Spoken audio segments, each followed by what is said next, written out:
আমাদের আজকের ইন্টিগ্রেশন দুটো লক্ষ্য করো। এটা সলিউশনের কৌশল, এটা সলিউশনের কৌশল, অর্থাৎ কিভাবে সলিউশন করব সেটাই আমি জাস্ট তোমাদের দেখাচ্ছি। এখানে দেখো কস এক্স আছে, মাইনাস কস কিউ এক্স আছে। তো প্রথমে আমরা এই কস এক্সটা কমন নেব।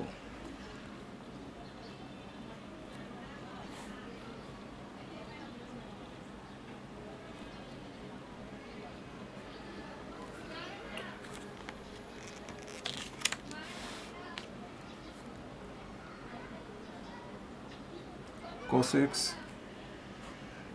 1 minus cos square x dx root. অর্থাৎ গণিতটি কীভাবে করছি দেখো, এখানে cos আছে, এখানে minus cos cube, cos x common নেওয়া হয়েছে। cos x কমন নিয়ে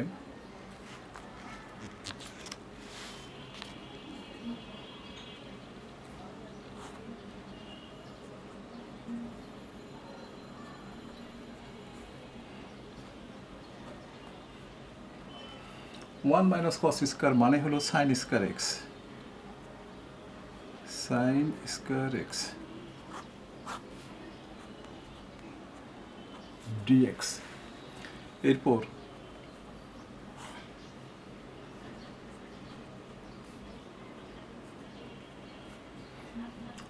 দেখো এটা রুট থাকবে, কিন্তু এটার পরে রুট থাকবে না, কারণ স্কোয়ার আছে, স্কোয়ারের রুট কেটে গেলে সাইন এক্স হয়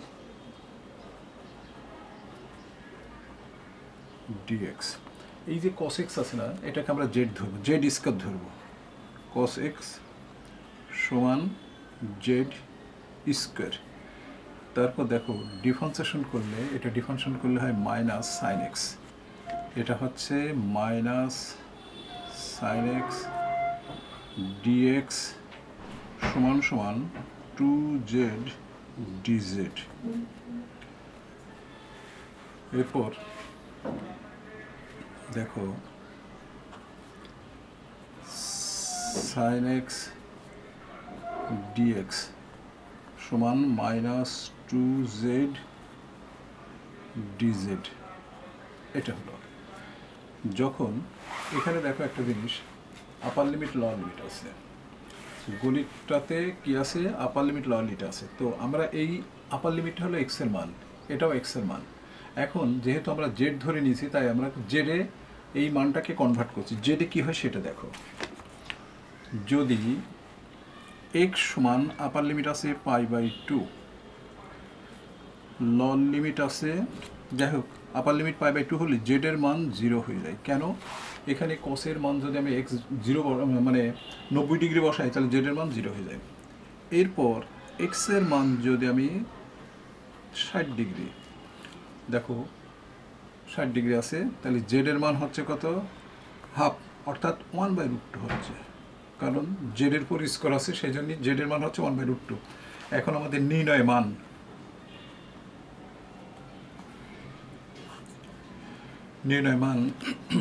যদি আমরা এই মানগুলো বসিয়ে দিই, এখানে দেখো আপার লিমিট এখানে হলো আপার লিমিট 0, লোয়ার লিমিট 1/√2, কসের মান জেড, কস স্কয়ারের মান, যেহেতু এটা কস স্কয়ার মান জেড ধরেছে, তাহলে কসের মান জেড স্কয়ার ধরলে এখানে বসালে জেড হয়ে যায়, সে জেড হলো। আর এই যে সাইন এক্স ডিএক্স এর মান আমরা পাচ্ছি এটা, তো -2টা সামনে নিয়ে নিলাম, এখানে জেড ডিজেড। তারপর 2, এটা 0 হয়ে গেল। দেখো এটা 0 হলো কেন, আমরা আপার লিমিটটা লোয়ার লিমিটকে আপার লিমিট করার সাথে সাথে এই যে মাইনাস ছিল, মাইনাসটা প্লাস হয়ে গেল 1/√2। আর এখানে হচ্ছে দেখো জেড স্কোয়ার ডিজেড, এটা হলো। এখন এটাকে ইন্টিগ্রেশন করলে 2z³/3, আপার লিমিট 1/√2, লোয়ার লিমিট 0। তো এই যে 3 আমরা বাইরে নিয়ে আসলাম, 2/3, এখানে জেডের মান বসে দিলাম 1/√2, তাহলে কি হয়, হোল কিউব 0। কেন 0 হলো, এটা 0, জেডের মান 0 বসলে 0 হয়ে গেল।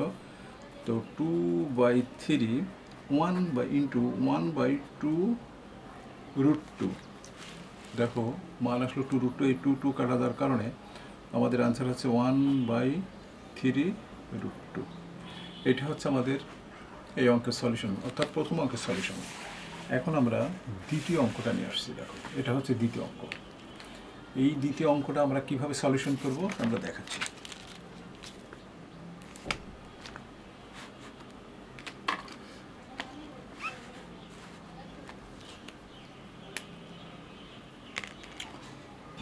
অর্থাৎ এটাকে আমরা এইভাবে লিখছি,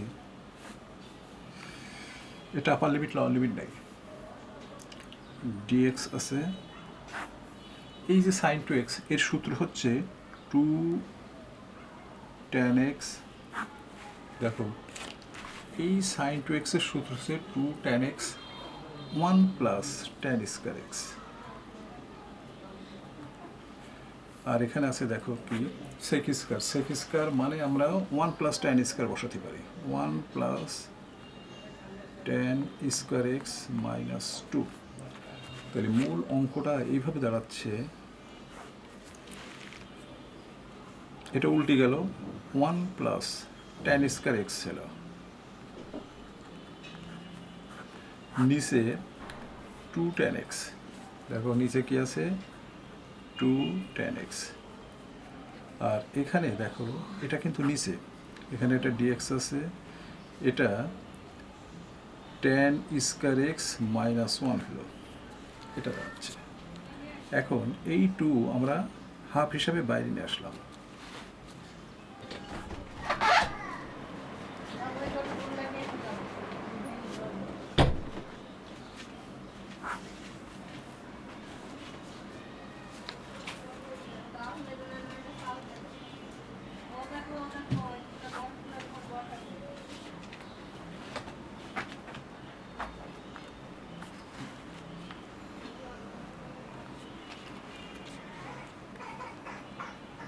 tan x সমান z, অতএব tan x কে ডিফারেন্ট করলে sec স্কয়ার x dx সমান সমান dz। দেখো sec স্কয়ার x dx এর বদলে আমরা শুধু এটা বসাবো, হাফ